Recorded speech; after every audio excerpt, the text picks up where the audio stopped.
बोलिए श्री सदगुरुदेव की जय। सदगुरु श्री कबीर साहेब की जय। विश्व वंदनीय बंदी छोर सदगुरु श्री कबीर साहब जी का मौलिक ग्रंथ बीजक है। सदगुरु का जो मूल बीजक है वो 11 प्रकरणों से सुशोभित है।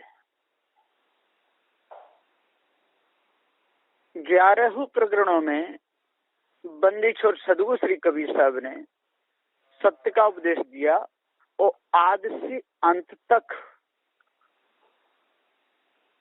उपदेश सत्य का ही दिया। कहीं पर सदगुरुदेव ने कोई बदलाव नहीं किया। सदगुरु श्री कबीर साहब जी का उपदेश मानववादी है। सदगुरु श्री कबीर साहब जी कहते हैं कि एक शत्रु है मनुष्य का। वो कौन है? वो है अहंकार। अहंकार मनुष्य को पानी से पतला कर देता है और अहंकारी मनुष्य कामी भी होता है और अहंकारी मनुष्य क्रोधी भी होता है और अहंकारी मनुष्य लोभी भी होता है। अहंकार से मोही भी होता है। इसलिए सदगुरुदेव जी कहते हैं कि जिसने अपने अंदर से अहंकार को त्याग दिया हो और अहंकार को त्याग करके यदि सदगुरु श्री कबीर साहब जी के बीजक को यदि पढ़ेगा, जो भी मन लगा करके पढ़ेगा, गुरुमुख निर्णय को समझेगा, उसके हृदय में सत्य का प्रकाश हो जाएगा। झूठी मानंदी जड़ मूल से निकल जाएगी और किसी न किसी अंश में यदि अहंकार रह गया तो मानंदी कभी भी नहीं मिटने वाली, क्योंकि मानंदी सब मन की है और सत्ता देने वाला ये चेतन जीव है। यदि मन को सत्ता चेतन जीव ना दे तो मानंदी उठ ही नहीं सकती। तो जो सत्ता देने वाला है, जो सत्ताधारी है, जिसकी सत्ता से सारी मानंदियां उठती हैं, यदि वो अपने आप को समझ ले, ये चेतन जीव, ये जीव अपने आप को जान ले कि मैं ही सत्ता देने वाला हूं, मेरी सत्ता से सारे काम हो रहे हैं, जो सुख आ रहा है वो मेरी सत्ता से, जो दुख आ रहा है वो मेरी सत्ता से, तो सुधार करे अपनी सत्ता का। अपने राज्य में जो राजा सुधार कर लेता है उस राजा को कौन बुरा कहेगा? कोई नहीं। और जो सुधार नहीं कर पाएगा, जो अपना सुधार नहीं राजा कर पाया, तो प्रजा को नहीं सुधार सकता। प्रजा तो जल्दी बिगड़ जाएगी। यदि चेतन जीव अपने आप में संभल गया और अपनी सत्ता को समझ करके और जो भी दुर्कर्म है उनको यदि त्याग दिया तो फिर नेत्र कभी भी चलायमान नहीं हो सकते। नेत्रों से शुभ ही शुभ दिखेगा, कानों से शुभ ही शब्द सुनने में आएंगे, नासिका से सही सुगंध ही लेने में आएगी, जिह्वा से शुद्ध शाकाहार ही भोजन चखने में आएगा। जाने में चलने में यात्रा होगी तो सत्संग के प्रति होगी, सत्संग की तरफ, दूसरी तरफ नहीं हो सकती है। हाथों से लेना देना होगा दान का, विवेकी संतों को फूल चढ़ाना, गले में हाथ डालना, तिलक लगाना, सत्संग सुनना, सिर झुकेगा तो चेतन मूर्ति को, और यदि अहंकार बना रहा है तो अहंकार तो खा जाएगा। अहंकार कभी किसी को छोड़ता नहीं है? कहा भी है, जरा सिंधु शिशुपाल कंस दुर्योधन जैसे भूप भये, जीवन भर सुख शांति मिली ना, राग द्वेष मझधार बहे। सब के सब है,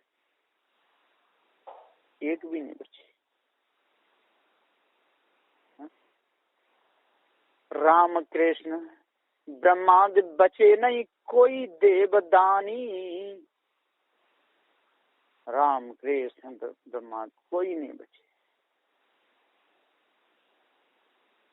सब कर्मों की गठरी बांध बांध करके चले गए। सदुदेव कहते हैं कि मनुष्य विचारों के द्वारा, मनुष्य की बोली भाषा के द्वारा, मनुष्य के हृदय के उद्गार के द्वारा ये पता चल जाता है कि ये दयालु है, अहंकारी है, घमंडी है, कौन है, कैसा है, जिसकी चाल अच्छी है कि जिसकी चाल बुरी है, जिसके शब्द अच्छे हैं कि जिसके शब्द बुरे हैं, भव से छुड़ाने के हैं कि भव में डुबाने के हैं। मनुष्य के विचारों के द्वारा पता चलता है। तो सदु श्री कबीर साहब ने प्रथम रमैनी में ही कह दिया, अंतर ज्योति शब्द एक नारी, हर ब्रह्माता के त्रिपुरारी। अंतर का ये भीतर है, अंतर भीतर मन, ज्योति बार प्रकाश, शब्द नाना प्रकार के जो देवी देवताओं के शब्द, और एक नारी की ये वासना, इसी में ये मनुष्य फंसा रहा। अंतर ज्योति शब्द हर ब्रह्माता के त्रिपुरारी, और रजोगुड़ी तमोगुड़ी सतोगुड़ी सभी फंसे रहे, और ब्रह्मा विष्णु महेश भी फंसे रहे। हर ब्रह्माता के ते त्रिये भगलिंग अनंता, तेव न जानू वादु अंता। ते त्रिये भगलिंग अनंता, त्रिये ते त्रिये भगलिंग, जहाँ भग कहिए स्त्रियां और लिंग कहिए पुरुष। अनंतों बार इन्होंने शरीर धारण किए, अनंतों बार विषयों में फंसे, अनंतों बार शरीर छोड़ दिए। ते त्रिये भगलिंग अंता, तेव न जानू आदु अंता, और जो एक भी आदि अंत नहीं जान पाए। विषय में मौज लेते रहे, बच्चों को पैदा करते रहे, बड़े करते रहे, खिलाते पिलाते रहे, इंस्पेक्टर बालटर कलेक्टर प्रधानमंत्री मुख्यमंत्री, ऐसे में पूरा जीवन समाप्त कर दिया। ते त्रिये भगलिंग अंता तेव न जानू आदु। बाखर एक विधाते तीना, और 14 ठहर पाठ सुलीना। और ये संसार रूपी बाखर है, और इसका कोई विधाता परमात्मा है, ऐसी कल्पना कर करके समय बिताया। बाखर एक विधाते तीना, 14 ठहर पाठ सुलीना, और 14 देवता माने, वो इस सब की रखवाली कर रहे हैं। 5 कर्म इंद्रियां, 5 ज्ञान इंद्रियां, चतुष्ट है, ये 14 सब 14 विद्याएं, इसी में लगे रहे, बाहर ही नहीं निकल पाए, अपने आप को जान ही नहीं पाए। 14 ठहर पास हरि हर ब्रह्मा मैं तो नाऊं, तीन पुन 3 बसावल गाऊं, और हरि हर ब्रह्मा मैं तो नाऊं। हर हर हरि हर हर ब्रह्मा, हर कहिए महादेव, हरि कहिए विष्णु, और ब्रह्मा हरि हर ब्रह्मा मैं तो तीन पुन 3 बसाए गाऊं, और 3 गांव की कल्पना करके और नहीं में भूले रहे। ब्रह्म लोक, विष्णु लोक, शिव लोक, इनकी कल्पना। हरि हर ब्रह्मा मैं तो नाऊं, तीन पुन 3 बसाए गाऊं, तीन पुन रचल खंड ब्रह्मंडा, और 6 दर्शन 96 पाखंडा। तीन पुन रचल खंड ब्रह्मंडा, 7 दीप, 9 खंड, इनकी बहुत कल्पना। तीन पुन रचल खंड, 6 दर्शन, और 96 पाखंडा। 6 दर्शन, जोगी जंगम शिवड़ा सन्यासी दरवेश।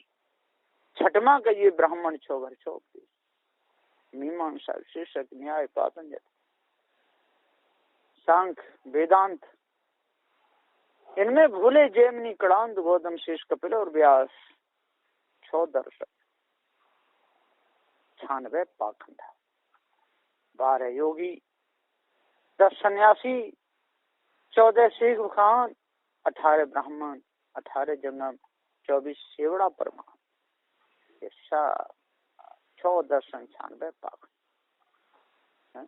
6 दर्शन 96 पाखंड। पेट ने काहू वेद पढ़ाया और सुन्नत कराए तुर्क नहीं आया। सदुदेव कहते हैं कि पेट में किसी कोई वेद पढ़ के नहीं आया, ये बात पक्की है। सुन्नत कराए तुर्क नहीं आया, माँ के पेट में से तुर्क मुसलमान भी सुन्नत कराए के नहीं आया, बारी किया और ढोंग कर लिया कि मैं कौन हूँ, मैं मुसलमान। पेट ने काहू वेद पढ़ाया, सुन्नत कराए तुर्क।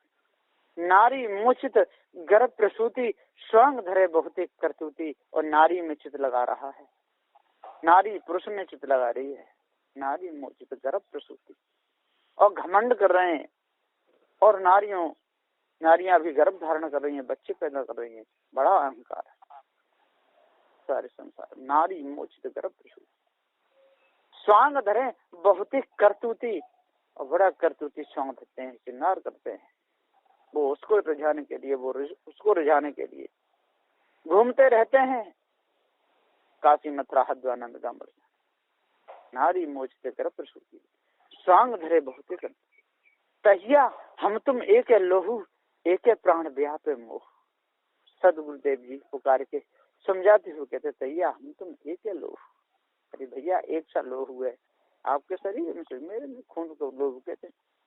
और ये कई रजबीज से शरीर बना हुआ है सबका। तैया हम तुम एक है लोहू, एक है प्राण व्यापे मोह।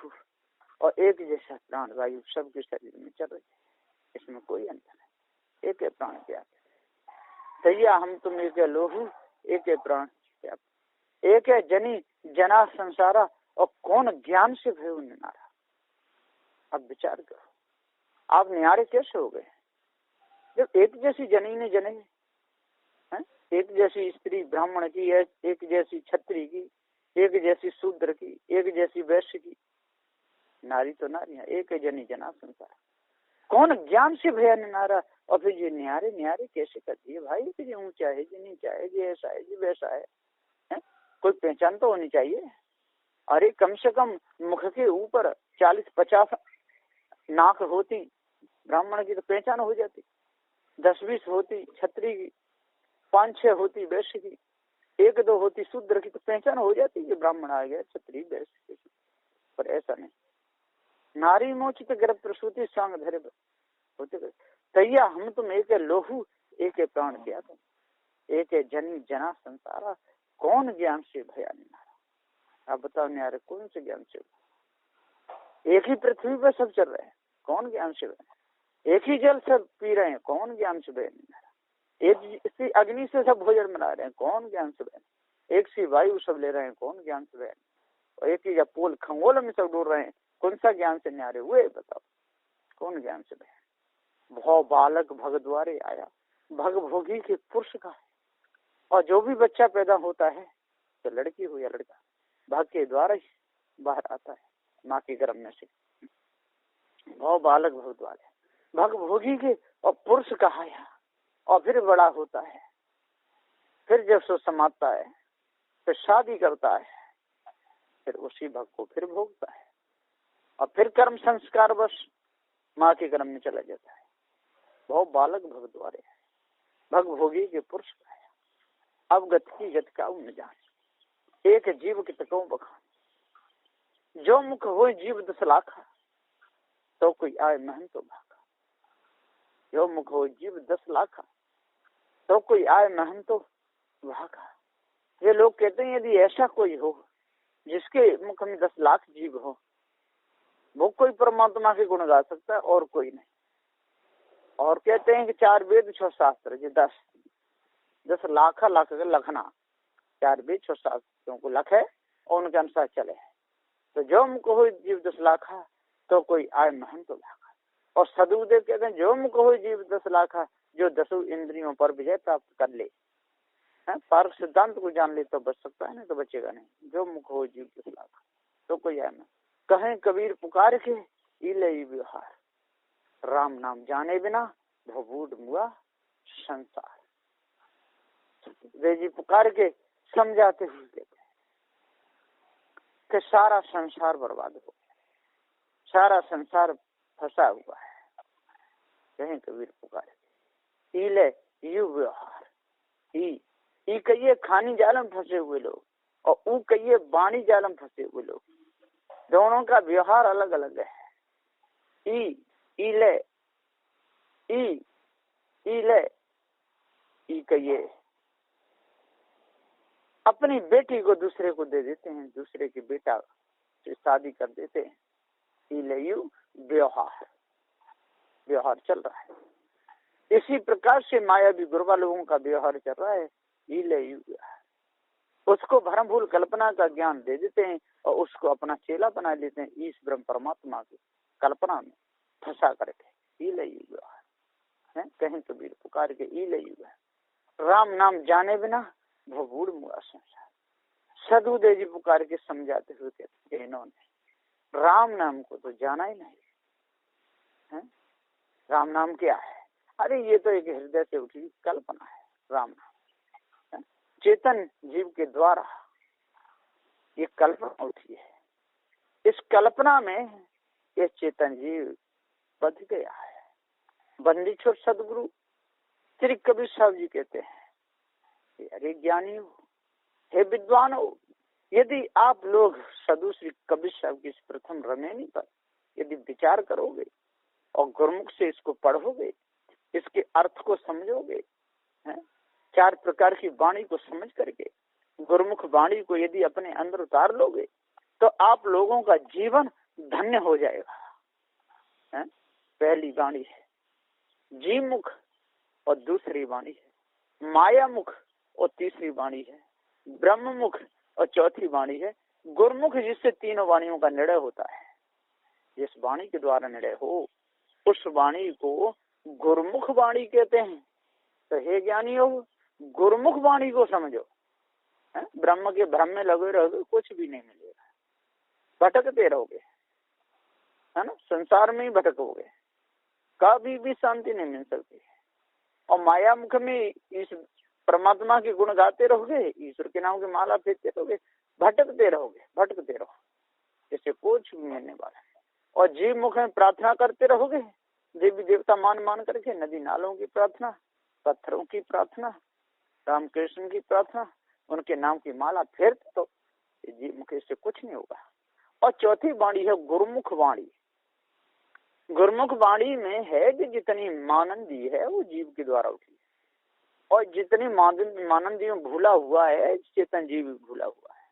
विषय वासना में लग करके अपने समय को बर्बाद कर रहा है, ये चेतन जीव भी कर रहा है ना। माला फेर रहा है, शंख बजा रहा है, ये चेतन जीव भी कर रहा है। अपने आप को भूल करके काशी मथुरा हरिद्वार में भटक रहा है, ये चेतन जीव भटक रहा है। 4 2 6 7 18 पौन लिखे चेतन जीव ने लिखे, उसमें मानंदी भरी है, चेतन जीव ने भरी। इस ब्रह्म परमात्मा देवी देवताओं के चक्कर में लटका भटका अटका, ये चेतन जीव भी लटका भटका अटका। इसलिए सदगुरुदेव जी पुकार के समझाते हुए कहते हैं कि सारी मानंदियों का आविष्कार करने वाला और सारी मानंदियों में भूलने वाला और मानंदियों में डाल के दूसरों को भुलाने वाला ये चेतन जीव ही सत्य है।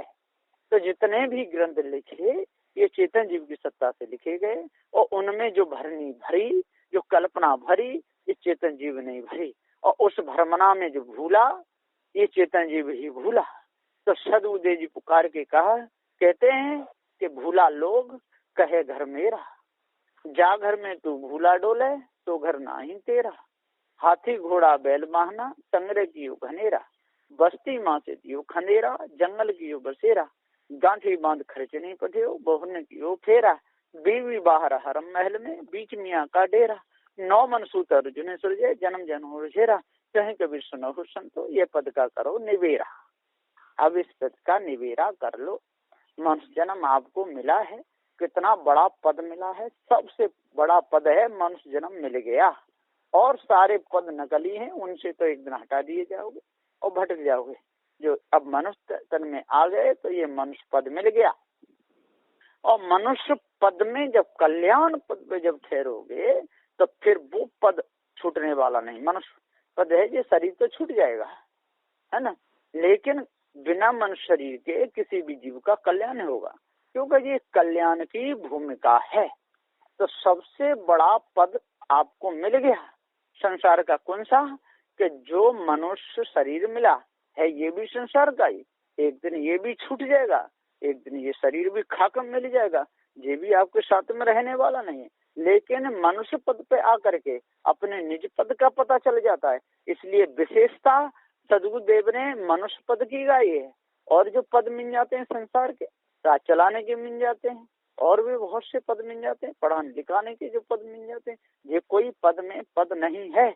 मनुष्य जन्म मिल गया तो इसमें मनुष्य अपना निबेरा, ये जीव भाव से छूट सकता है मनुष्य तन को पा करके, क्योंकि ये कल्याण की भूमिका है, एक आसन है। यदि ये मनुष्य जन्म इसने शुद्ध कर लिया तो अपने निज पद पर पहुंच जाएगा, और जब निज पद पर पहुंच गया फिर वहां पर शरीर भी नहीं रहेगा, है, चारों तत्वों का बना हुआ शरीर है, और जब तक ये शरीर है तब तक जीव भव से मुक्त नहीं। और जब ये मानंदी शरीर त्याग देगा, जीवन मुक्त दशा को धारण करेगा, और एक दिन शरीर छूट जाएगा तो निज पद में ठहर जाएगा, है, वासना मिटी तब ये जीव निज पद में ठहरेगा। और जब तक वासना नहीं मिटेगी, वासनाओं का गुलाम बना रहेगा, तब तक ये जीव निज पद में नहीं ठहरेगा। तो सदगुरुदेव पुकार के समझाते हुए कहते हैं कि हे ज्ञानियों, हे विद्वानों, 4 वेद 6 7 18 प्राणों के ज्ञाता हो, सदगुरु श्री कबीर साहब की वाणी को समझो। इसमें राग द्वेष नहीं, इसमें छल कपट नहीं, इसमें किसी को मारना नहीं, किसी को धोखा देना नहीं, किसी को सताना नहीं, इसमें शुद्ध साफ पवित्र भव से छूटने का उपदेश है। इस उपदेश को अपने अंदर उतार लो तो आपका सारा काम बन जाएगा। यदि नहीं उतारोगे तो हानि आपकी होगी। इसमें सदगुरुदेव का क्या बिगड़ने वाला।